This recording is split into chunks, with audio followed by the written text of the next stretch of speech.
Ah, Ah, sí, estaba ahí muteado. estaba muteado. Ya, ahora debería escuchar.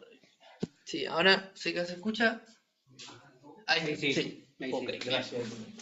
Bueno, entonces, como les decía, ese proceso de respuesta inmunológica y de inflamación es lo que, en el contexto de la tesis de magíster, se modeló de manera matemática basado en un experimento de un grupo de investigación de un doctor en la Universidad de Regensburg, y se comparó el análisis cualitativo de este modelo con la simulación versus los resultados experimentales.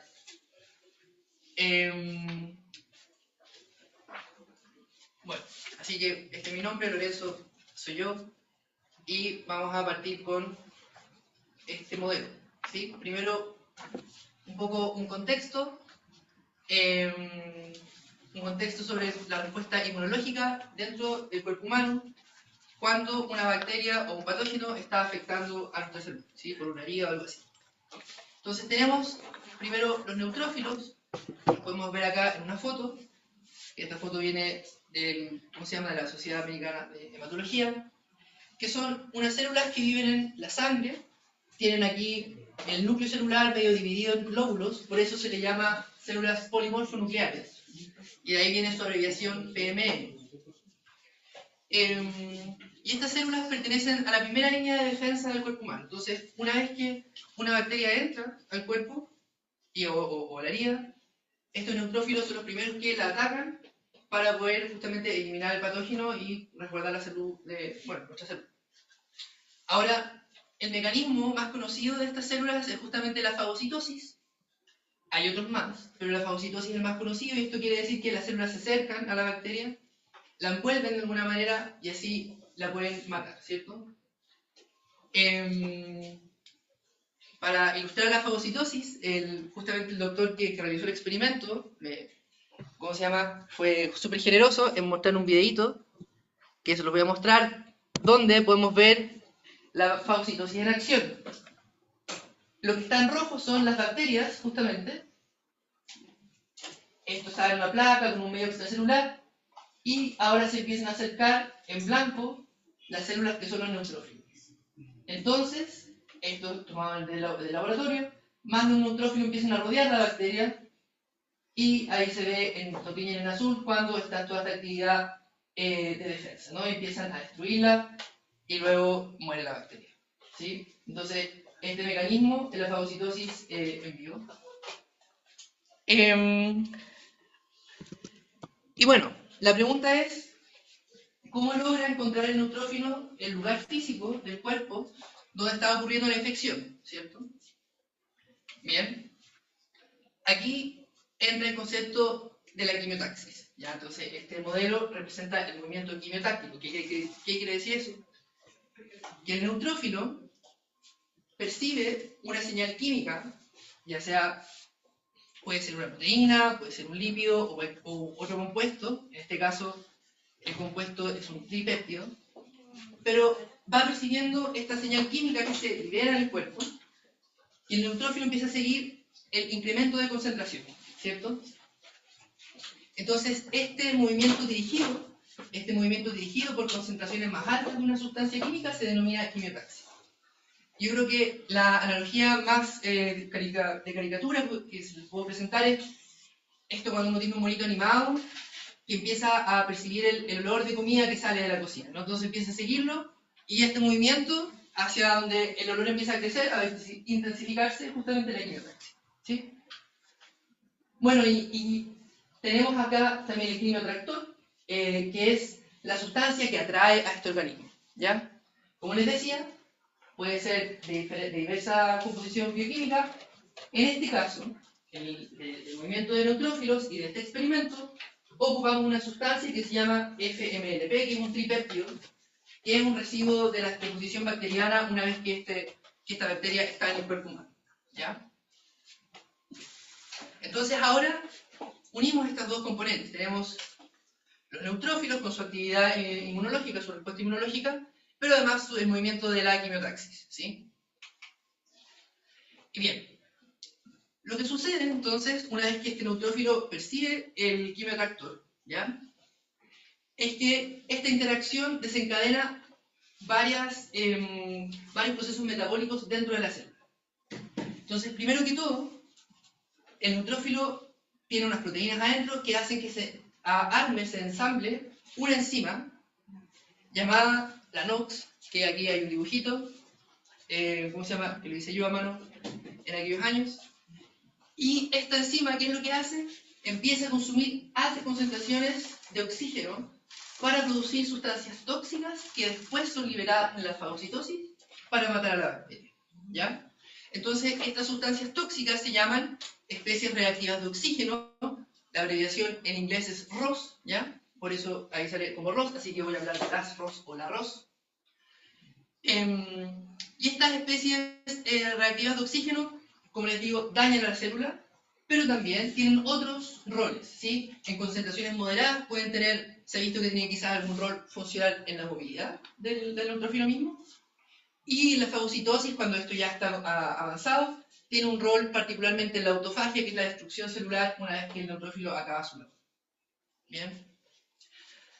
Bueno, el estallido respiratorio es un proceso que está descrito también hace varias décadas experimentalmente. Se llama, en inglés se le dicen oxidative burst, por eso el OB.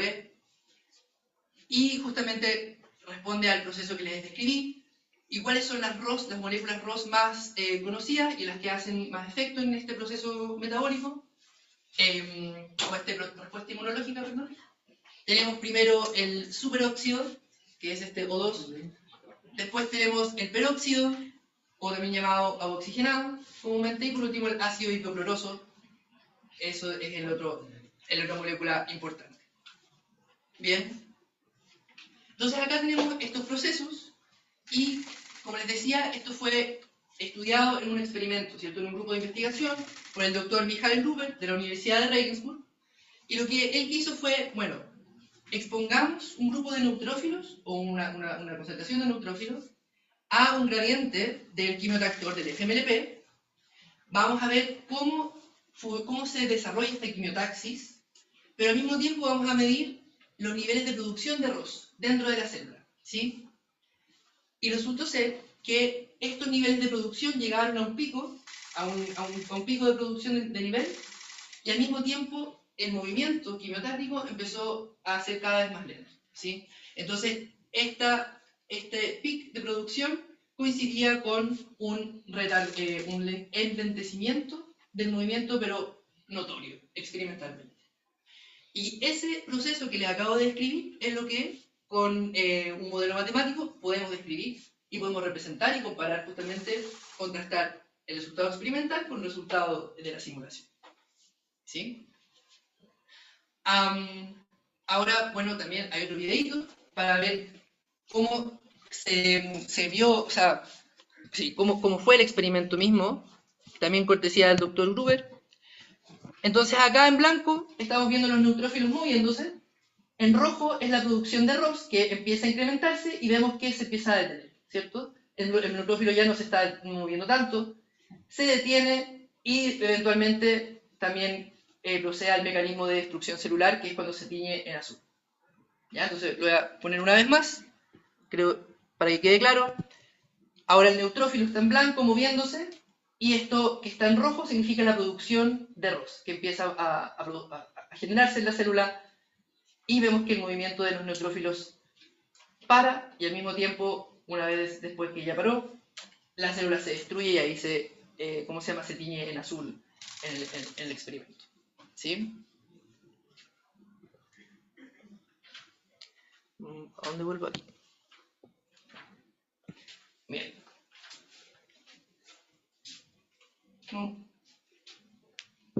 Por lo tanto, ¿cómo podemos recobrar lo que les decía, lo que se veía en el video, en un modelo matemático? Hay que simplificar varios procesos, porque uno no puede considerar todo lo que está pasando dentro de la célula ni alrededor de ella, ¿cierto? Por lo tanto, vamos a decir lo siguiente, bueno, vamos a considerar primero este quimiotractor, claramente, y la interacción de este quimiotractor por parte de la célula del neutrófilo, ¿ya?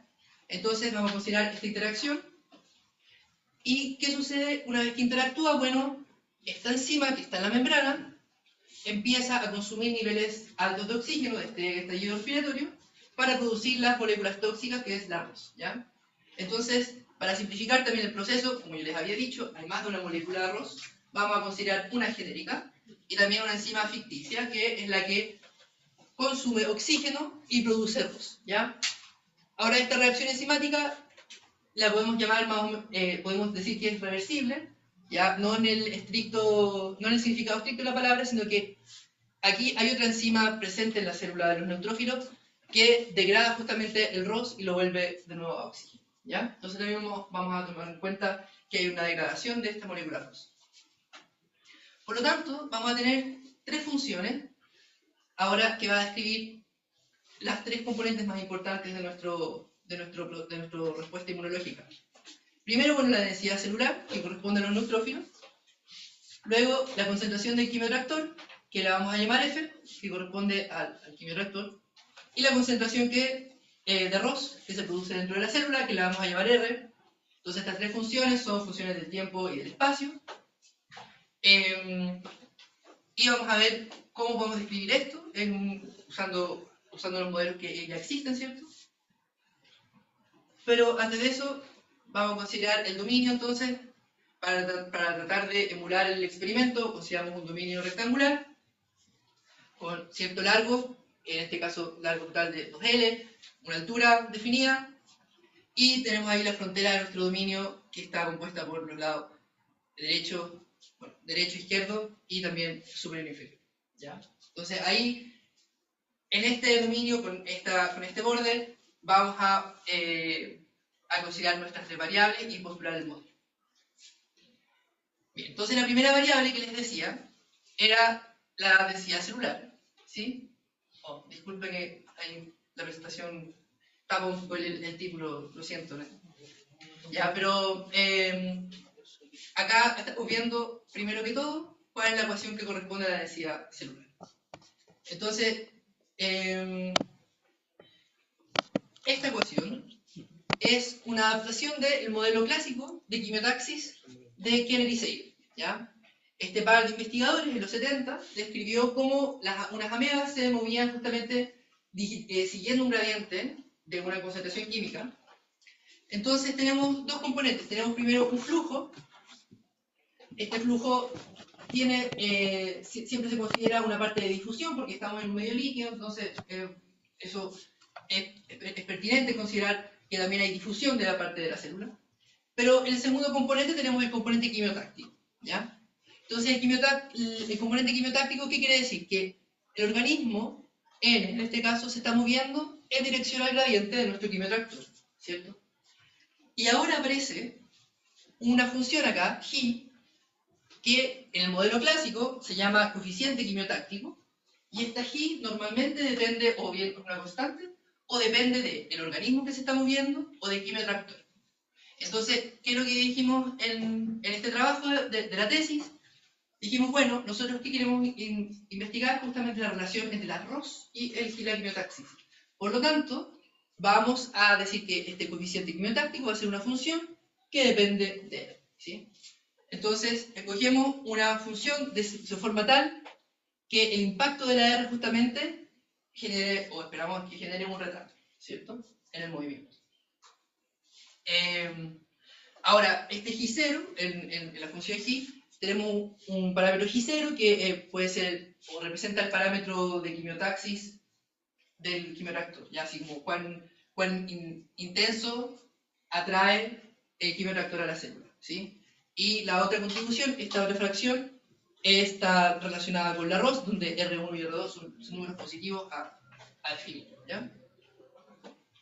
Y por último, bueno, esa es la parte del flujo, y en teoría, que es lo que vimos en el experimento y en el video, que los neutrófilos también se destruyen, ¿sí? Entonces tenemos ahí un término que representa la muerte celular, o la autofagia, que bueno, en teoría uno lo podría considerar. Ahora en este trabajo, cuando veamos la simulación, no lo consideramos, ¿ya? Nosotros ignoramos o no tomamos en cuenta la autofagia porque nos quisimos centrar solamente en este impacto del retraso del movimiento usando o tomando en cuenta la ROS, ¿sí? ¿Te puedo hacer una pregunta? Sí. Después se me va a olvidar. Porque ahí, o sea, el modelo dice que es una enzima distribuida en una célula, ¿no? Sí. ¿Ustedes toman una célula, una enzima, o esa enzima está alrededor de toda la célula y puede ser más porque quizás tampoco hay un modelo? Nosotros consideramos en la producción enzimática, en las otras ecuaciones, sí las consideramos, pero no necesariamente con una relación de 1 a 1 o algo así, como de cantidad de células y cantidad de enzimas. Solamente consideramos un factor de producción enzimática, pero nada más que eso. ¿Y inhibición tampoco tomaron en cuenta? No. Bien, entonces, esta es ¿cómo se llama? La ecuación asociada a la densidad celular.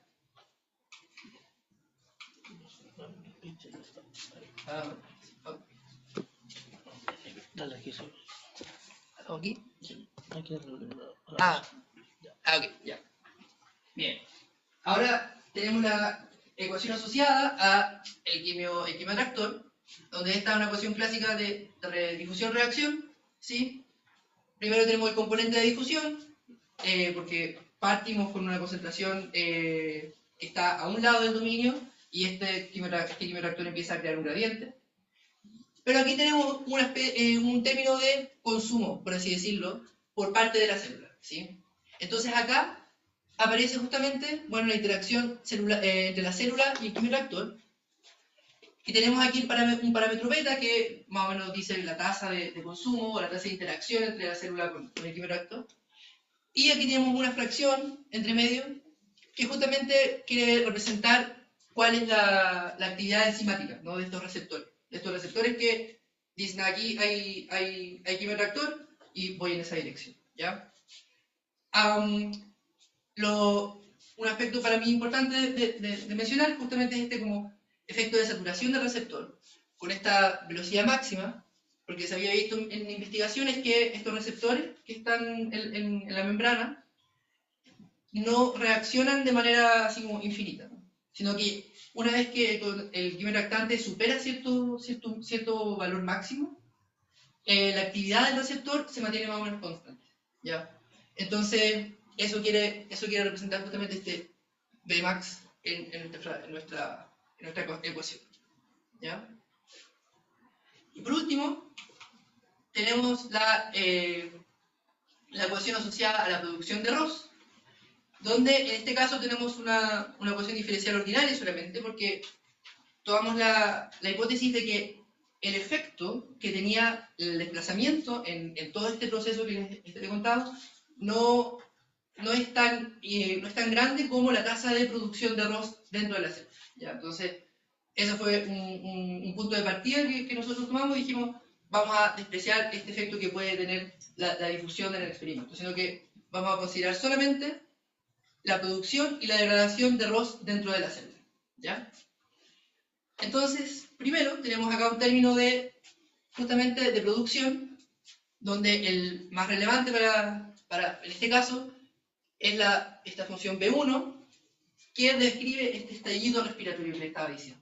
Entonces, este estallido respiratorio es producto de una actividad enzimática, y esa actividad enzimática se puede modelar bien, también desde hace varias décadas, con el modelo de Michaelis-Menten, que nos dice cómo se describe una reacción enzimática con un sustrato, ¿cierto?, después de que pasa un tiempo. Entonces, acá esta velocidad está dada justamente por esta fracción, donde tenemos una velocidad máxima, un coeficiente de velocidad máxima de producción, y aquí tenemos una constante que describe más o menos la afinidad entre la enzima por el sustrato, ¿ya? En este caso el sustrato es W, que es el oxígeno, ¿sí? Y luego tenemos en el término de producción también unas funciones eta y rho de f y de n, que son funciones arbitrarias y quieren indicar la interacción o la dependencia de la producción de Ross, justamente con presencia de quimiotractor, y además que esto se está produciendo dentro de la célula. ¿Bien? Bueno, finalmente tenemos un término de degradación, que es esa función B2, que se refiere a la degradación de Ross de manera intracelular mediante otra enzima que está presente dentro de la célula. Entonces, una vez con estas tres funciones, podemos postular todo el modelo. Entonces, para un tiempo finito, que también consideramos un tiempo finito porque tanto biológicamente, como en el experimento, este proceso tiene fin, ¿cierto? Esto no dura eternamente. Y para un punto en el dominio tenemos acá las tres ecuaciones. Si se fijan, en la n no tenemos el término de degradación celular, como les había dicho, no lo estamos tomando en cuenta. Y acá en la producción de Ross, bueno, la dependencia con el quimioreactor dijimos que puede ser una dependencia lineal, y acá para la interacción con el n también escogimos un término de este estilo. ¿Sí? Y bueno, como este es un sistema de ecuaciones diferenciales parciales, aquí tenemos también las condiciones de frontera adecuadas. Para la densidad celular dijimos que no queremos que estas células se escapen del dominio, entonces tenemos acá el gradiente. Si tomamos la componente normal del gradiente de la frontera, entonces no se va. ¿Ya? Y para el quimioreactor, ¿qué es lo que decimos? Bueno, nosotros queremos que el quimioreactor se mueva de manera horizontal, o sea, está en un lado y el gradiente se crea de manera horizontal, no se escapa por los extremos superior e inferior. ¿Sí? Entonces aquí tenemos justamente gamma 3 era el lado superior e inferior, así que no hay salida del quimioreactor por allá arriba ni por abajo, y en los extremos vamos a mantener concentraciones constantes en el tiempo. ¿Bien? Y bueno, tenemos acá nuestro valor inicial también. Particularmente, n y f son funciones que también definimos de manera arbitraria, pero el r, la concentración de Ross, decimos que al principio del experimento es 0, ¿ya? Entonces, no hay producción de Ross al comienzo del experimento, eso se va generando y ahí vamos a ver cómo es la interacción entre todas las variables. Bien, entonces este modelo, ¿cómo se llama? Lo pudimos simular bueno, en MATLAB, usando un paquete que se llama el paquete de ecuaciones diferenciales parciales, que ¿cómo se llama? Sirve para alto tipo de ecuaciones de DDP, de sistemas de DDP, también con ¿cómo se llama? Con flujos convectivos y también para ecuaciones con elasticidad, de distintos tipos de contexto. Y bueno, la configuración espacial es esa, o sea, un largo 2 y una altura bastante pequeñita. Y el tiempo fueron 200 unidades de tiempo por un intervalo de 0,1, entonces al final teníamos 2000 pasos donde se fue resolviendo este sistema de manera numérica, ¿ya? La discretización también estaba basada en ¿cómo se llama? El modelo de elementos finitos y también con, ¿cómo se llama? Con algoritmos de diferenciación numérica que ellos desarrollaron para este paquete, se logra encontrar la solución para un sistema de EDP, ¿sí? Entonces, ahora vamos a ver los resultados de este modelo y contrastarlos con lo experimental. Pero primero, vamos a considerar un escenario antes de modelar todo, antes de modelar o simular todo el modelo. Lo que primero que quisimos ver fue, bueno, este modelo sugerido responde a la quimiotaxis, o sea, por ejemplo, si dejamos nuestra concentración de quimioreactor constante en el tiempo, nuestra ecuación de la densidad celular y de la producción de Ross genera un movimiento quimiotáctico, ¿sí o no? Entonces, ese fue el primer escenario. Y vemos que, en este caso, esta curva es la densidad celular. Vemos que una vez que parte el experimento, la simulación, justamente estas células empiezan a moverse, ¿ya? Empiezan a moverse hacia el lado donde está el quimioreactor, ¿ya? Ahora, este primer caso del primer escenario considera un factor quimiotáctico que no depende del arroz, ¿ya? Lo único que queremos probar es que si la quimiotaxis ocurre, ¿sí? Y en un segundo caso, vamos a ver, ok, si acaso incluimos las ROS en este coeficiente quimiotáctico, ¿hay un retardo? Esa es la pregunta. Y también el resultado simulativo nos dice que sí, ¿ya? Entonces, hay un pequeño retardo cuando incluimos la variable R en nuestro factor quimiotáctico, ¿ya? Entonces, si retrocedo una vez, vemos que sin esta variable, el avance es un poquito más que considerando la variable, ¿ya? Entonces, el primer escenario nos dice que sí, que incluir esta variable R en este factor quimiotáctico genera un retardo, aunque sea pequeñito, pero genera un retardo en este movimiento, en este desplazamiento quimiotáctico. ¿Bien? Bueno, ahora también podemos considerar cómo son los niveles de producción de ROS versus cómo es la distribución espacial de la célula.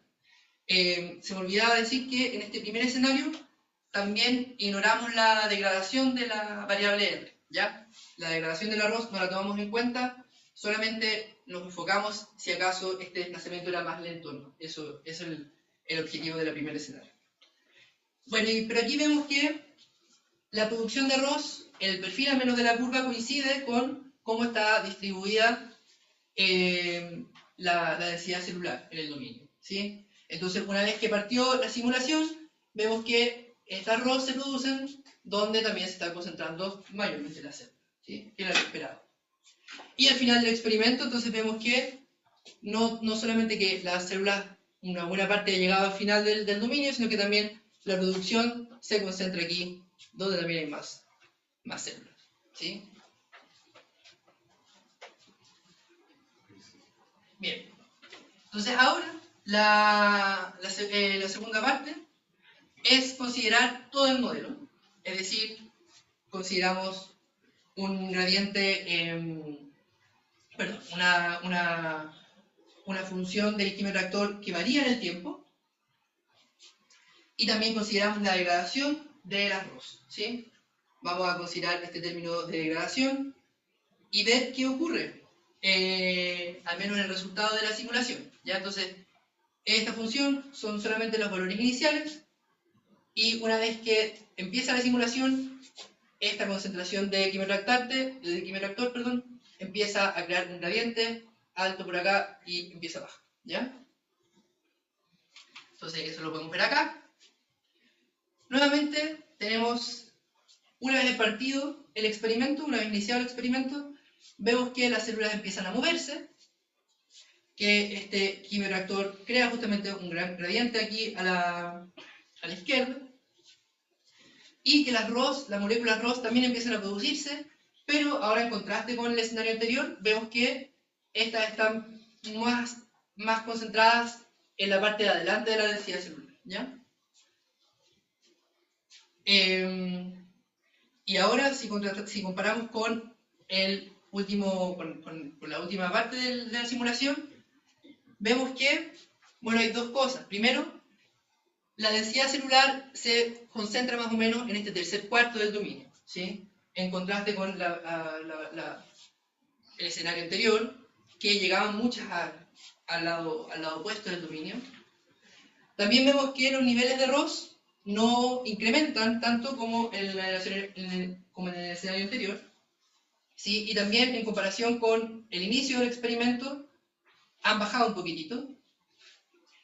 Y aún así, ¿qué es lo que vemos? Que esta interacción entre las tres variables sí produce un movimiento bastante más lento de la densidad celular en comparación al escenario anterior, pero también se condice con el resultado experimental, ¿sí?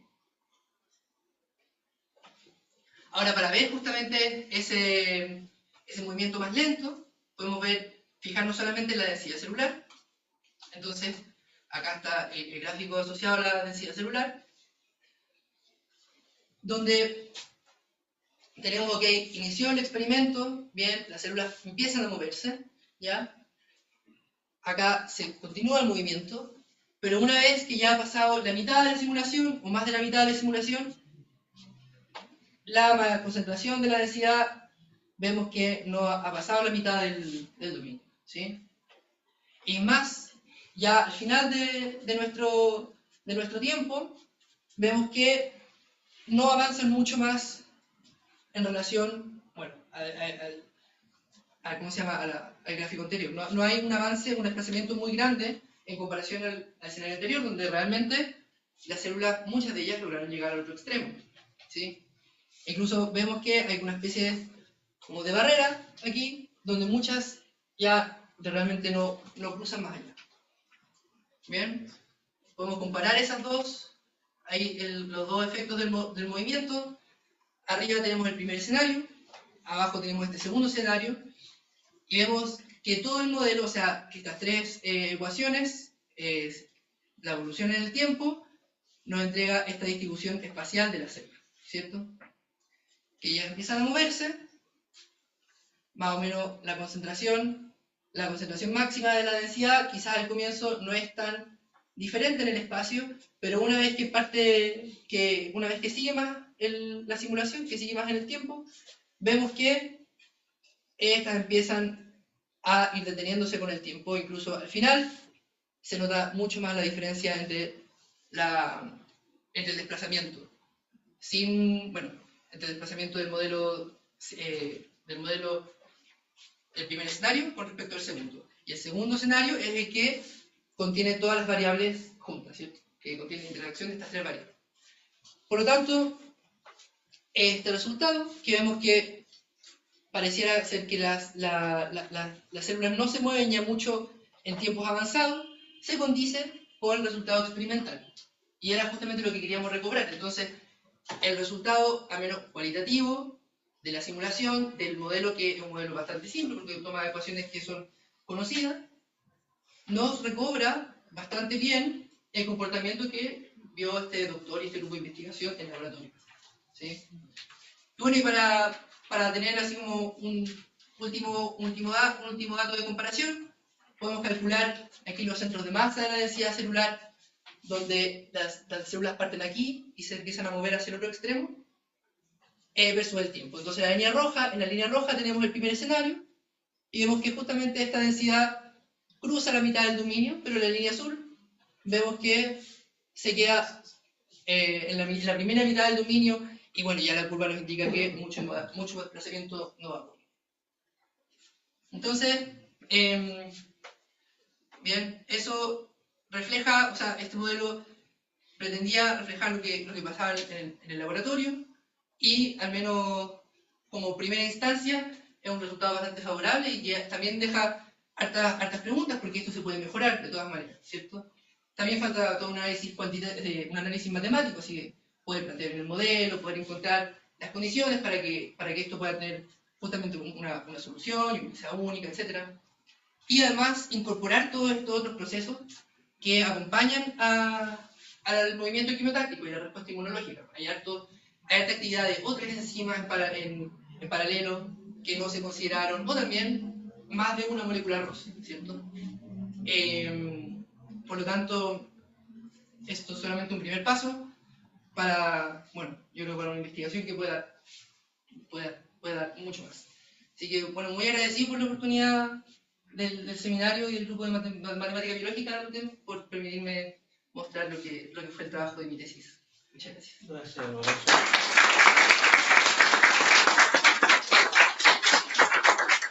Bueno, muchas gracias, Lorenzo, y ahora pasamos tiempo de preguntas, de consultas, si hay acá primero presencial, después de UCI también online. ¿Alguna pregunta? Ahora, Ricardo. Sí, quería dos preguntas. Tú mencionabas que el modelo se comporta bastante bien en términos cualitativos, pero no necesariamente del ajuste con los datos experimentales. ¿Hay posibilidad de mejorar ese ajuste por una buena revisión de parámetros? Porque tiene una tonelada de parámetros. Yo creo que sí. Que son, imagino que no todos deben ser conocidos de la literatura. Exacto. Esa es la primera. Las doy ahí, me callo. Y la segunda, en varias de estas simulaciones, está incluida, hay como una distorsión en el borde 1. ¿Eso es una distorsión numérica? ¿O es así, efectivamente crece esa multiplicidad? Ya. Con respecto a la pregunta 1, yo creo que sí, que se puede. Al menos hay un aspecto sí que yo puedo mencionar en la investigación del profesor Gruber, donde ya aquí. En la investigación del profesor Gruber, él detalla justamente bastante bien como los niveles de producción, cuándo son más altos y cuánto es la distancia que este neutrófilo tiene, alcanza. Entonces, por ejemplo, tan solo en ese aspecto no hubo un ajuste de datos. sino que solamente se vio como a este comportamiento, esto es lo que queremos elaborar, o sea, replicar. Por lo tanto, yo creo que sí, o sea, que deben haber, aunque no solamente de una, ¿no? Sino que de varias investigaciones en conjunto, uno podría sacar datos para poder ver la actividad de estas enzimas. Por ejemplo, el receptor del quimioreactor es un receptor bastante conocido. De hecho, de la literatura sabe que es uno de los primeros que se clonó en laboratorio. Entonces también deben existir bastantes datos de cómo se comporta esto, al menos, bueno, experimentalmente. Así que sí, posible. Y con respecto, claro, ¿a dónde está? Sí, aquí. Esto sí, pareciera ser que esto fue una acumulación por las condiciones de frontera, de que no se permitió de que esto siguiera para allá. El fondo que la difusión de la célula pudiera continuar para el otro lado. Entonces empiezan a acumularse, o sea, hay un pequeño grupo que parece que llega a este lado, a este extremo. Porque a los dos extremos pasa. Sí, sí, tiene razón. Sí, se debe a eso, a la condición de frontera. Sí. ¿Alguna pregunta más? A ver, Francisco. ¿Podrías colocar el modelo, por favor? Sí, hay, o sea, W, ¿quién es? La concentración de oxígeno dentro de la Eso célula. es una constante. ¿O es una función? ¿O Eh, es una variable? uno podría tomarlo como una función, ¿cierto? Pero en este caso se tomó como una constante, como un nivel de concentración que más o menos fuera constante en la célula. Ok. Y la otra cosa es, tú consideraste unos datos iniciales bien particulares, ¿cierto? Sí. ¿Esos datos se podrían cambiar de acuerdo o no? Yo creo que sí, o sea, yo imagino que sí. Sobre todo, por ejemplo, en la concentración celular, fue basado en el experimento. O sea, el experimento era que teníamos, al partir, a un lado la concentración celular, o la densidad celular, y al otro lado teníamos el quimioreactante. Entonces trató un poco de replicar eso. Sí. Ahora, la función, el valor inicial o la función inicial del quimioreactor, eso fue arbitrario. O sea, primero para el primer escenario que sea de esta forma y para que el segundo fuera de la otra, eso fue arbitrario. ¿Aquí hay alguna pregunta? No hay pregunta. ¿No hay pregunta online? A ver, Carola. Hola, mira, primero, ¿en base a qué las dimensiones por donde se mueve la célula lo explicaste tú? ¿En base a qué consideración? Fue tratando de también... ¿dónde está? Por aquí está. Sí, tratando de ¿cómo se llama? De replicar igual la plaquita, o sea, tenían... Una plaquita experimental. Claro, exacto. Entonces traté de ver un poco las dimensiones de la placa y en eso escogí los números. La otra pregunta es más amplia. ¿Qué aplicación le ves tú a tu trabajo? Tiene aplicaciones en, ¿cómo se llama? Terapias inmunológicas. Porque justamente la actividad de los neutrófilos, se ha visto que de repente estos neutrófilos permanecen activos. O sea, una vez que atacan a la bacteria o cumple su labor, puede que no hagan destrucción celular y se mantengan activos y empiecen justamente a atacar al propio cuerpo humano.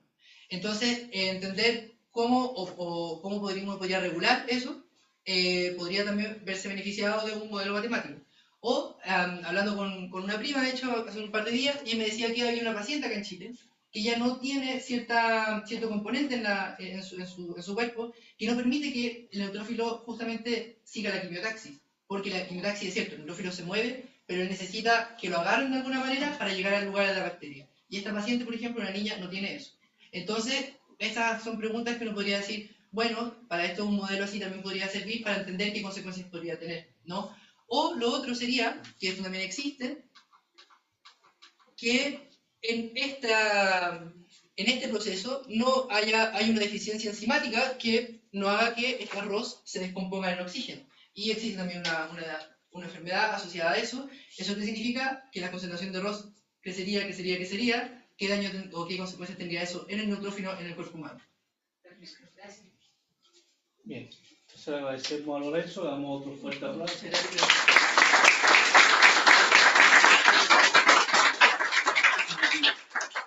Nosotros lo pongo, ¿no? vamos al frente.